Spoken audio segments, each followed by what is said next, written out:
الشيطان الرجيم بسم الله الرحمن الرحيم الحمد لله رب العالمين والصلاة والسلام على سيدنا ونبينا محمد وآله الطاهرين اللهم صل على محمد وعلى محمد واللعنة الدائمة على أعدائهم أجمعين.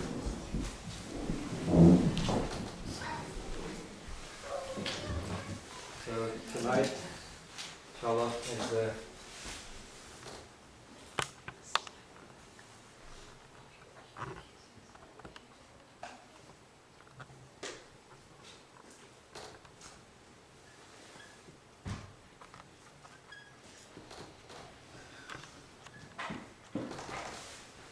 lesson number 30 and the last one for Bismillah ar-Rahman ar-Rahim, and we will continue with Alhamdulillah Rabbil Alameen inshallah in the later lesson. So as I had promised earlier that in the last class I'll talk about some grammatical tarakeeb, combinations. It's a grammatical discussion, but it's not bad to talk about a little bit of the grammar for those who can understand. I know you may not understand everything of this, but still it's not bad. At the end we talk about that. So Bismillah ar-Rahman ar-Rahim, the grammatical discussion. Tarkeeb, we're talking about the tarkeeb.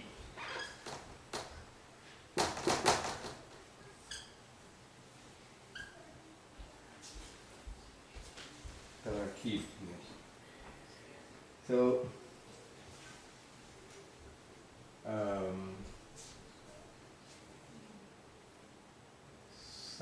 the first thing is about the ba,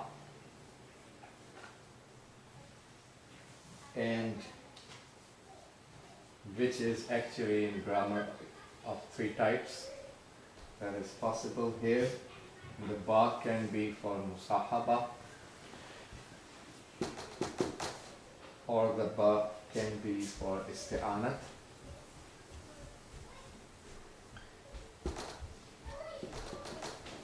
or the ba used here can be for ilsaq.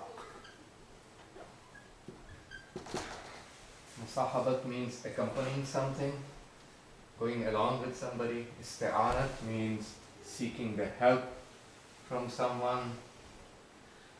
Ilsaq means sticking with somebody, someone or something. So these are the three possible meanings of the word ba, grammatically speaking, in Bismillah ar-Rahman ar-Rahim. So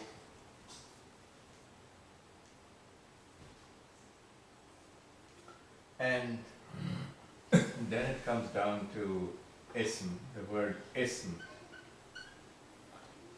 Bism, the word ism. Hamza gets dropped. It used to be bism like this, but this is called kasratul isti'mal in Arabic grammar. There's a lot of usage. For certain things, when it has a lot of usage, so the Hamza gets dropped, and now we always write it like Bism without the Hamza. This is called kasratul isti'mal, dropping due to kasratul isti'mal. So now we don't write it like ism, but I wrote it because the word originally was ism. Otherwise we write it without the Hamza. And this Hamza anyways is Hamzatul Wasl, which allows you to connect what is before it with what is after it. This is called Hamzatul Wasl, and the opposite of Hamzatul Wasl is Hamzatul Qat in Arabic, which does not allow you to connect what is before it with what is after it, cannot be connected. So this is Hamzatul Wasl, which allows to connect what is before it with what is after it. So before the Hamza is the letter Ba, and after the Hamza is the letter Sin. And because it's Hamzatul Wasl, it allows us to connect the Ba with the Sin. So even if we were writing the Hamza, we were allowed to say Bism instead of saying Ba, stretching your voice, because the Hamza, so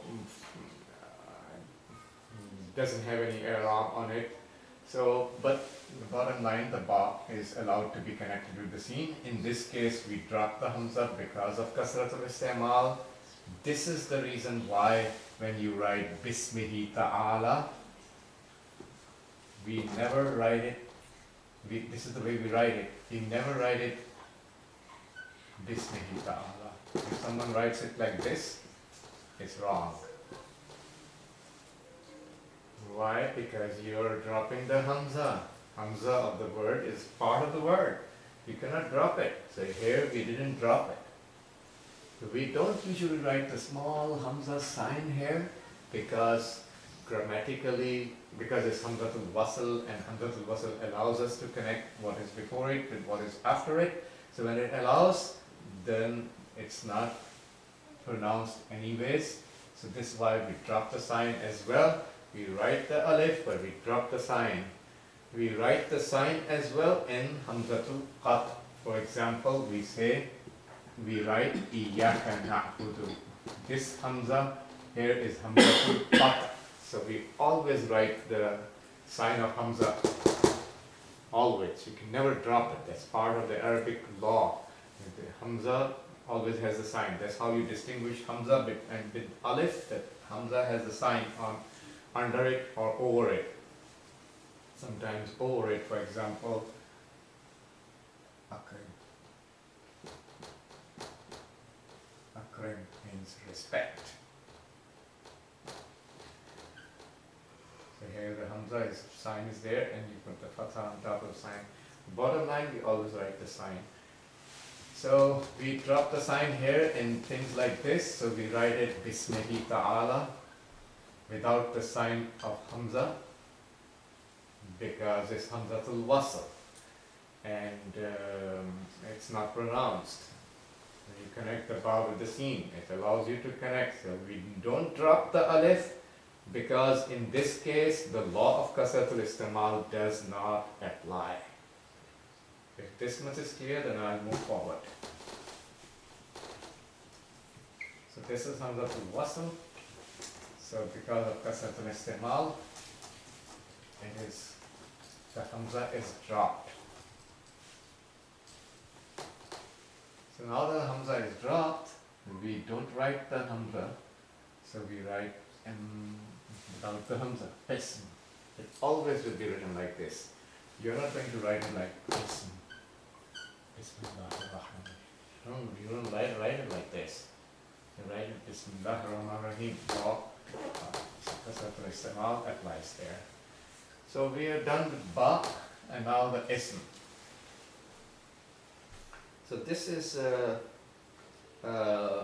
Ism has two possibilities, and we are talking about the grammatical discussion in tonight's last class. So now Ism. So Ism, the word Ism, let me remove the Ba. The word Ism, the word Ism is derived, grammatically speaking, from two possible root sources, either the word sumu, which means ulu, means highness, or it may be derived from the Arabic word of wasm. That's the root. In Arabic, every word has a root, and it makes us understand the word better and deeply. Wasm means alamat, sign. ism word is either derived from the word sumu, which means highness. Why we call ism to be, why we use this root of sumu for deriving ism and the highness, because the word ism is higher. Higher than what? Higher than a verb and higher than harf. So higher than a fi'l and harf. What do you call harf in English grammar? I think conjunction. I think so. I'm not sure. But because ism is higher than fi'l, verb and harf, this is the reason we consider ism in Arabic to be superior than the verbs and the huruf. So because of this reason, the word ism is derived from the word sumu. If we go for this call and statement of the scholars of grammar that the word ism is derived from the word wasm, which means alamat, because in old days they were putting alamat on things. Somebody goes out for with the sheep of the whole town, and at the end of the day when he comes back before sunset to give back the sheep to the owners, how would you distinguish which sheep belong to which owner? So they used to put signs over the sheep. So this is how they distinguish this sheep belong. These 10 sheep belong to this house, this other 10 sheep belong to their house. So that was called wasm in Arabic. So, and sign, because the ism is a sign, the name of something or someone is a sign of that thing or that person. This is the reason the word ism was derived from wasm. Could that be called branding? Because in English it's called branding, when you brand an Branding? animal. Well, branding has, I think, A a negative different, meaning as well. I think because, yeah, you can say branding, but I think branding has a wider meaning than just Okay. the name, because, so you can say a mark. Mark. That suits better. In those days they used to put marks to distinguish. This is a little bit description of the root word of ism. Now let's go to, so this is, we talked about ba, we talked about ism. Now let's go to the third, which is, and let me erase this thing to make some room. You want to take a picture? I already erased the first screen, but But Malana, these are not synonyms, right? Because these are root words. these are not synonyms, not at all. These two are two different words. Sumu is a different word, wasm is a totally different word. They're not synonyms at all. Even synonyms are not really synonyms in Arabic, but these are not even synonyms. These are two different words.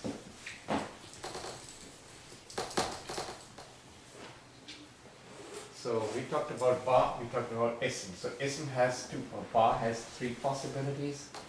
Let me write three. Ism has two possibilities, let me write two. We talked about the grammatical description and tarkib combinations of Bismillah in the last lesson. Now let's come to the third component of Bismillah ar-Rahman ar-Rahim, which is Allah. Right? Third. Which is Allah. Now the word Allah has first its derivation, derived Arabic, like I already said, every word has a root. It makes you understand it's better. So it's either derived from the Arabic language as the first possibility and most likely possibility, but there is another call among the Lughawiyin, the scholars of grammar, that it may be derived from the language called Suryani. That's the second call available among the scholars of grammar. Suryani. So this brings about two possibilities for the word Allah from its root. Now let's go to the root of the word. The root of the word Allah is either Allah is derived from the word ilah.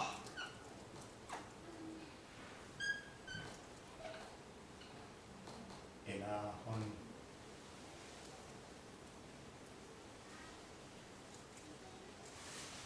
And the verb is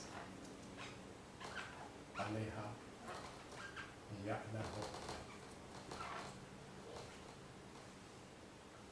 Ilah means ma'bud, the worshipped one.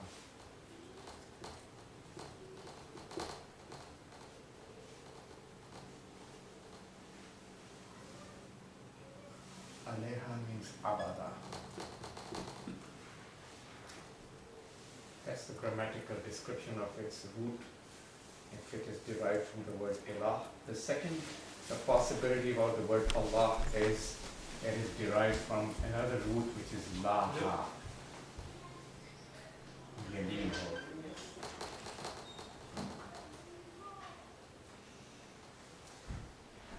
Laha yaliho in Arabic means tasattara.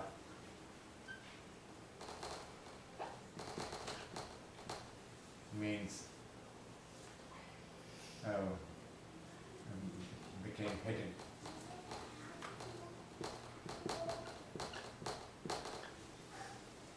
These are two different words of Arabic, they're not synonymous. So either the word Allah is derived from the word lah or from the word ilah. And if it is derived from ilah, which stands for worshipping someone, and ilah means the worshipped one, then Allah means the worshipped one.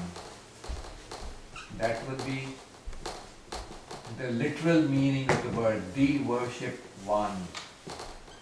And if it is derived from the word lah, which means tasattara, means he became hidden, then the hidden one.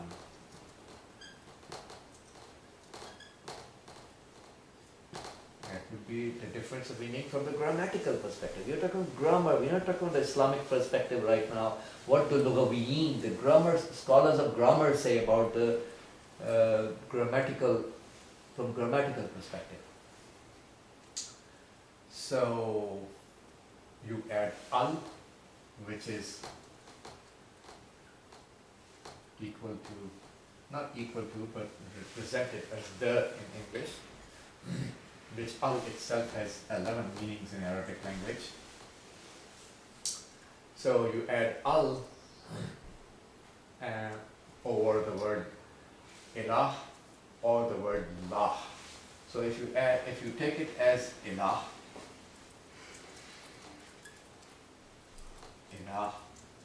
so you add al on top of it, al. What becomes? It becomes like al-ilah. Al-ilah. Right? And this again, because of kasrat al-istimal, is dropped, and then you merge this lam into the next lam, and this is where we come to the end result of Allah.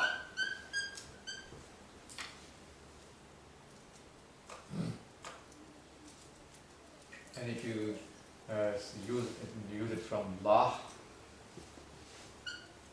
so you add al on it, that becomes Allah. The end result is the same in both the cases, but the root word are different with different meanings. So this is how the word is derived. Now first, grammatical probability is either it's taken from Arabic or it's taken from another old language called Suryani. This is 2. Another possibility is that the word itself is derived from ilah or Allah, and that's another 2. If you can take a picture, then I will erase it.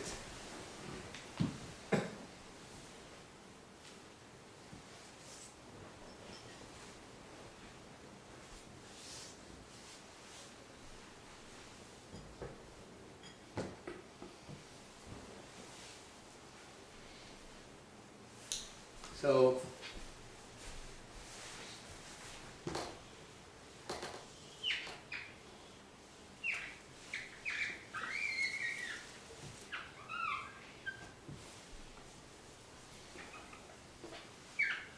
this derivation of the word from another word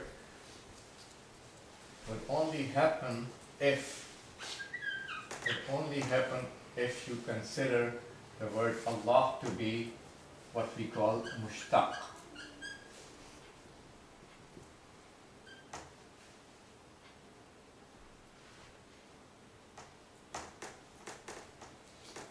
Mushtaq.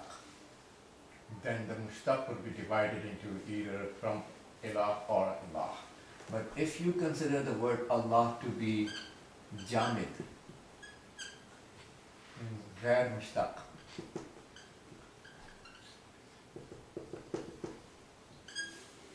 in that case, the word is not derived from any of those two. It was the way it was since the beginning of the language. And that's one of the statements of a famous scholar of grammar in the history who is called Sibawayh. Sibawayh is considered to be Imam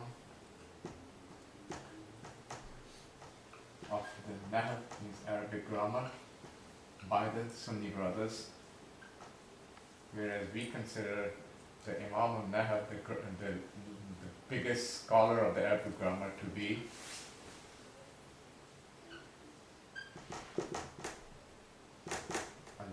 Khalil al-Farahidi, who was the teacher of Sibawayh.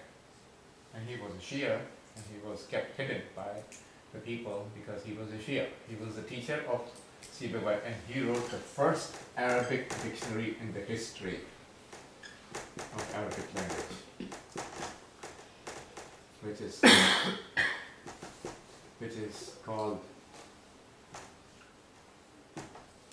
Al-Ayn, in 10 volumes. So Sibawayh, coming back to the point, is one of the great scholars of Arabic grammar, has two statements. One of his aqwal, among those two, is that Arabic word Allah was the way it was, not derived from anything. This is what we call jamid, non-mushtaq. So if it's non-mushtaq, then that's the way Allah was. Initially, it wasn't taken from any other word. In one of his aqwal, one of his two calls, he says like that. And most of the scholars of grammar also agree on this point, that Allah was the way it is. So this is jamid, non-mushtaq. We call it murtajal. Murtajal. So that Allah is murtajal, non-mushtaq.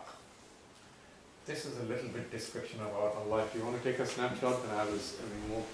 Is Farahidi's opinion the same? Huh? Is Farahidi's opinion the same as Sibawayh? I have to check that before I say. But most likely, I assume yes, because most of the scholars of Arabic grammar agree on this point, that it is murtajal. But I can't say for sure. I have to check it before I say. And so the Muslim scholars don't think it came from Syriac, right? It came from what? Syriac. Suryani? Yeah. No, Muslim scholars say. Non-Muslims. No, are Muslim very scholars less don't believe anyways. that. Huh? Muslim scholars cannot believe that, right? Why not? Because we believe that Arabic was there first. Correct, but the root words are always, I mean, it's like I said, it's not the al-qawl al-mashhur, not the famous statement. The famous statement obviously is Arab, but there is some scholars who believe like this. So languages always interact with each other. People who speak languages throughout the history have been interacting with each other, and they have been borrowing words from each other. Every language does that. Arabic has so many words from non-Arabic languages, and all of those languages were way later than Arabic, but still Arabic borrowed the words from so many languages.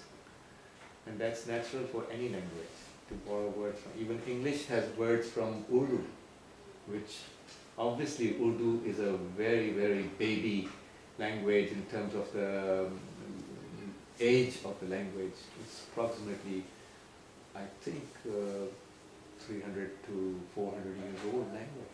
It's a very young language among the languages, but still, because the British interacted with the people in the subcontinent, they have borrowed several words from Urdu as well, which is now part of English language. You can open the Oxford Dictionary and you can find it. So borrowing of the words is a natural phenomenon that happens to almost every language. English has borrowed so many words from French, so many. But the word Allah should probably be the first word in Arabic. That's what most of the scholars say, that this is something which is not supposed to be borrowed, and most are the ones who believe like this. That's the famous statement, and that's what, obviously when we do our researches, we also come to the same result. But this is a statement, so it's not bad to mention the aqwal and possible statements available about the thing. So this is, let me erase this. So, yes, so let me erase this much. So now, up till now, we talked about two possibilities of Allah here from Arabic or Suryani, and then two more possibilities if it is taken as a mushtaq, or another third possibility here. So it totals up to be three. Let me write, so three here. Okay, so in total the word Allah will have 3 plus 2, 5 possibilities, right? 3 plus 2, 5. Now let's move forward to Bismillah, combined together. If it's jamid, what's the meaning? Huh? If it's jamid, then what's the meaning? If it's jamid, then the meaning is the same. What we mean, that means,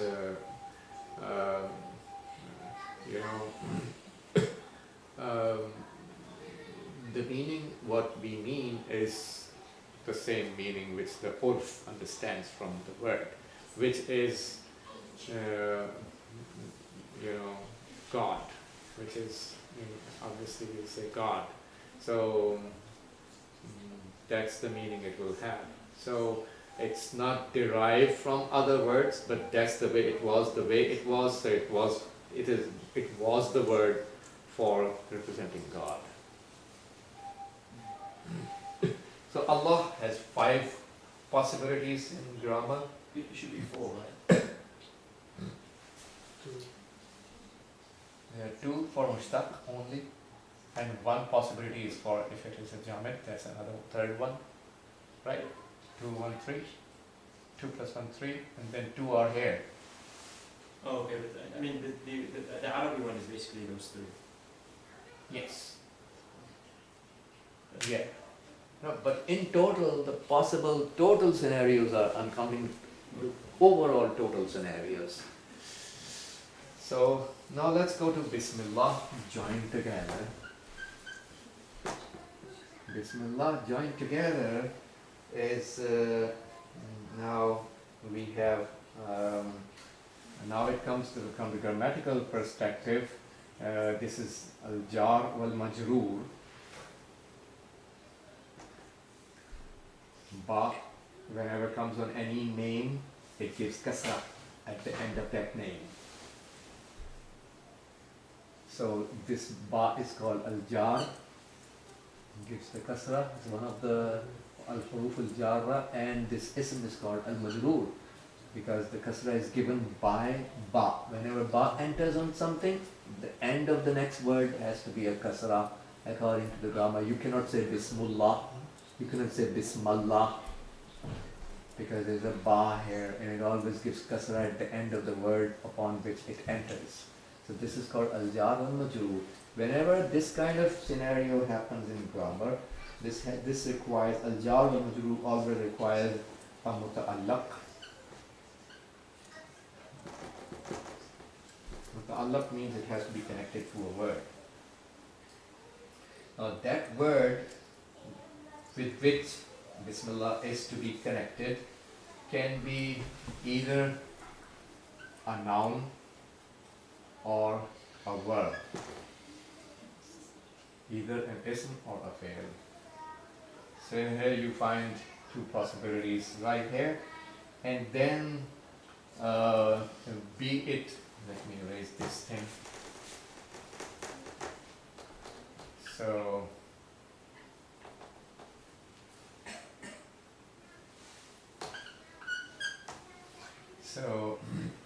either be it ism or fi'l, in both the cases the muta'allaq is either the muta'allaq is either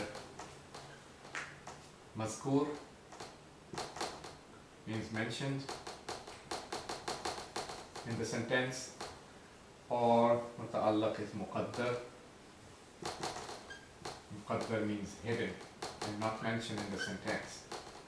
In the case of Bismillah, both possibilities are there. Jar and majroor always requires a muta'allaq. Something, you have to connect it to something, and that something with which you want to connect can be either an ism, a noun, or a fi'l, a verb, and that can be mentioned in the sentence and can be hidden in the sentence. So this is called mazkur or muqaddar, and then the muta'allaq can also be mazkur can be muqaddam or muakhar.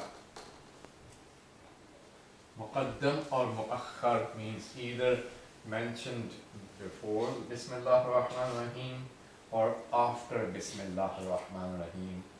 So you can connect Bismillah ar-Rahman ar-Rahim to something which is before it, or you can connect Bismillah ar-Rahman ar-Rahim to something which is after it. So if you connect with something before it, then that's called muqaddam. Muta'allaq is muqaddam. If you connect with something after it, that's called muta'allaq is muakhar. And then at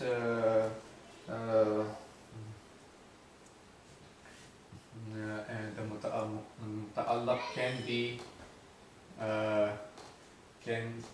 be mustaqar or lagh. Likewise for muakhar it can be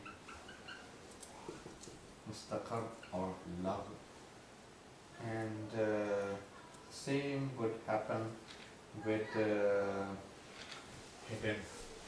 So muqaddar, if you keep it hidden, in that case, again, the muta'allaq word can be muqaddam, means ahead of Bismillah, or muakhar means after Bismillah, and then muqaddam can be either has the zarf, which is mustaqar, or it is lagh.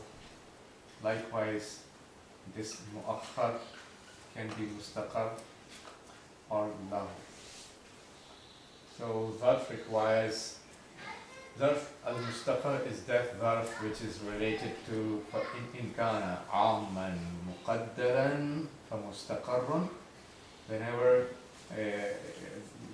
the muta'allaq of the verb is one of those al-af'al al-amma, general verbs which are 4 in Arabic, then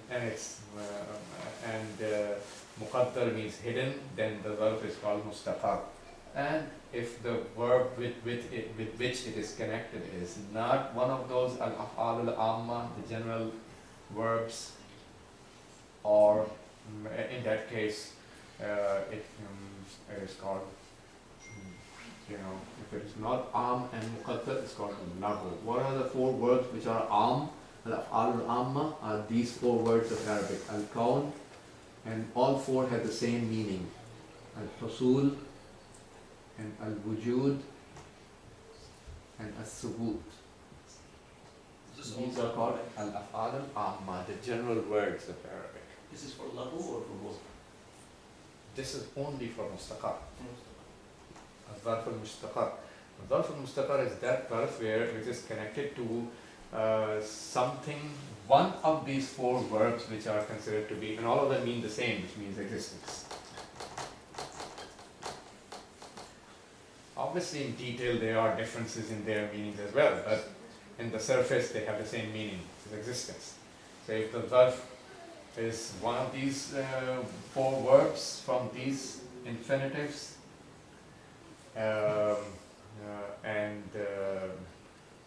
then it's called ظرف المستقر because zamir, pronoun, is hidden inside it. استقر الضمير, zamir is hidden inside the verb.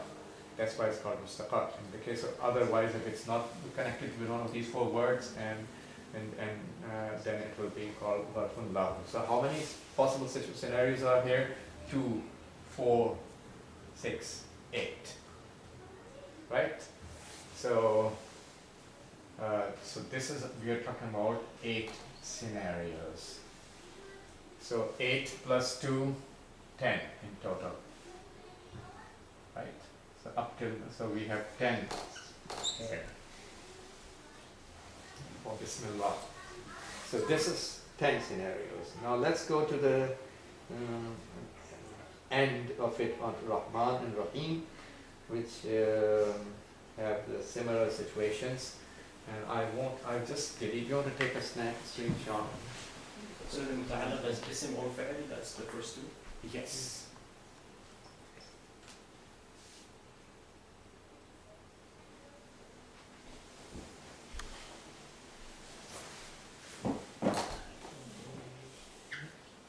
Okay, and at the end we talk about Rahman and Rahim, and we will be done. Ar-Rahman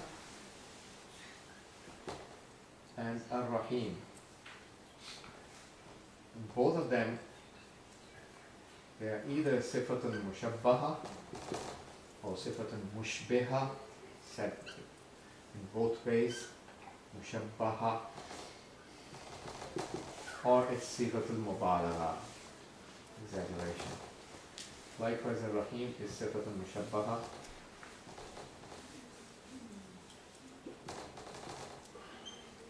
or mubalagha. So this makes it 2 and 2 very, very clearly. And then sifatul mushabbaha has 3 possibilities. Either it may have rafa or nasb or jar. Mubalagha likewise has 3 possibilities. And this also has 3, and this also has 3. So you are talking about 3, 3, 3, 3. How much is that? 6 and 12. So this makes it 12 possibilities for Ar-Rahman and Rahim together. Now let's do the math. So you have to multiply, or let me write it 6 and 6 instead of writing 12. Let me write it 6 and 6. So now let us multiply 6 into 6 into 10 into 5 into 3 into 2. Yeah, you're right. Into 2. You have a calculator? Into 3. So what is the total?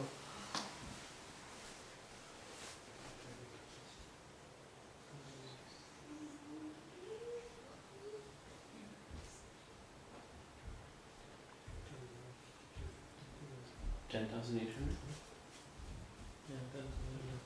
10,800. So these are the total tarkeeb of Bismillah ar-Rahman ar-Rahim. 10,800. Grammatical tarkeeb.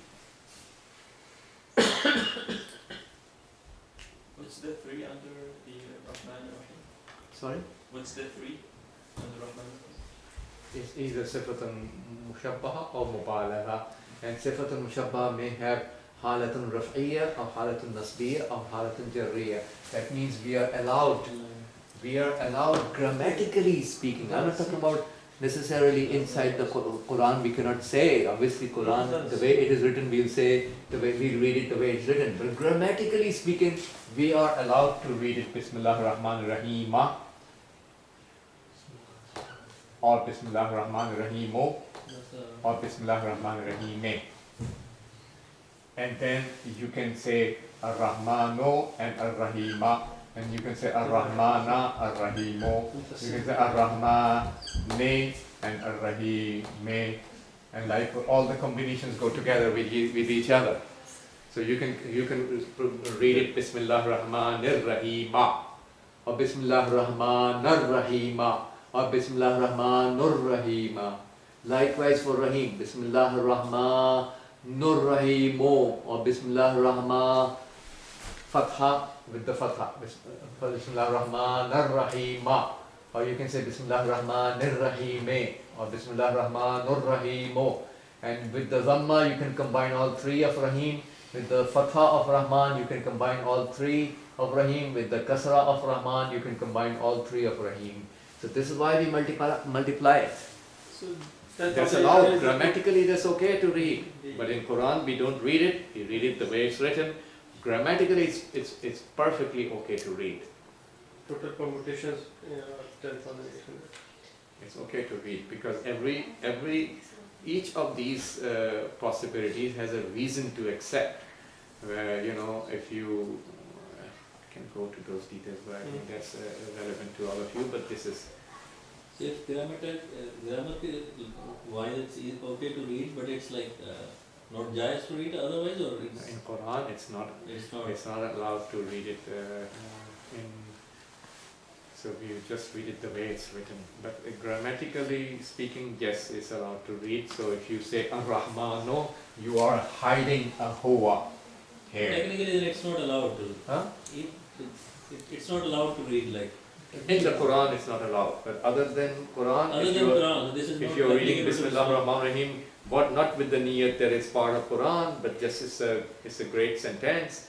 With that niyat, you are allowed to say Bismillah Rahmanur Rahima, for example, and you know all those grammatical reasons, you are allowed to read that. So you can say this is like my way of saying it, or is it, why would you? It's a grammatical reason, and every way you pronounce it has a difference of meaning. So if I write it in the start of a document, I can write Bismillah Rahman Rahim. You can write it, but it will not be part of Quran, not be taken as part of It will be Quran. considered Bismillah or no? It is Bismillah because you are mentioning Allah's name and you are mentioning Him as Rahman and Rahim. The meaning will be a little bit different. So it's just not saying this is the ayat of Quran, like that's the only. But grammatically it's correct to say. You can say Bismillah ar-Rahman ar-Rahim. For example, we will hide instead of huwa, in that case we will hide the word a'ni, for example. A'ni ar-Rahman and here a'ni ar-Rahim, for example. But all the Bismillah, all the Bismillahs in the whole Quran are exactly the same, right? There's no difference in pattern. How can we ask?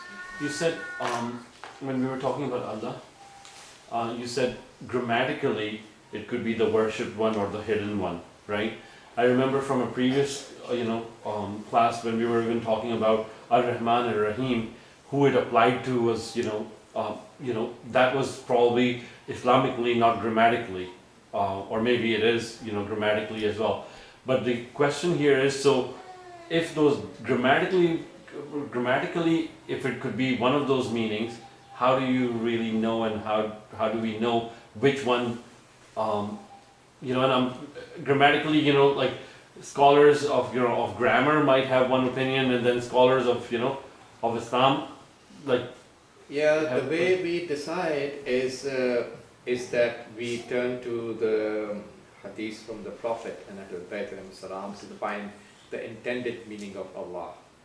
So if you find a meaning which is supported by the hadith, authentic hadith, you accept that and you go with it. So any meaning that grammar says that the hadith does not endorse it, it's a grammatical possibility, but not intended by Allah, because the tafsir of the Prophet or Ahlul Bayt does not endorse it. Because especially for the worshipped one or the hidden one, it seems like both apply, but Yeah. you. Yeah, so we have to, in that kind of case, we have to obviously look at the tafsir from the Prophet and Ahlul Bayt and how do they take it, how do they explain it, so we will take that. And I mentioned, if you remember, some of the hadiths about that as well, where it talks about the meaning of Allah in the hadith of Imam Salih alayhi salam. So we'll go by the hadiths and when it comes to the intended meaning of Allah. Not just the grammatical possibilities, because Arabic is such a deep language, you can have so many possibilities, 10,800 possibilities right here in front of you. You can,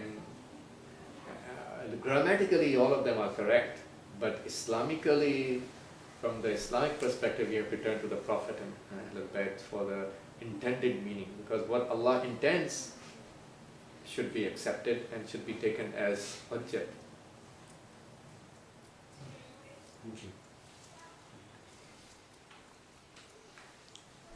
Sallallahu ala sayyidina wa nabiyyina Muhammad wa alihi wa sahbihi. اللهم صل على محمد وآل محمد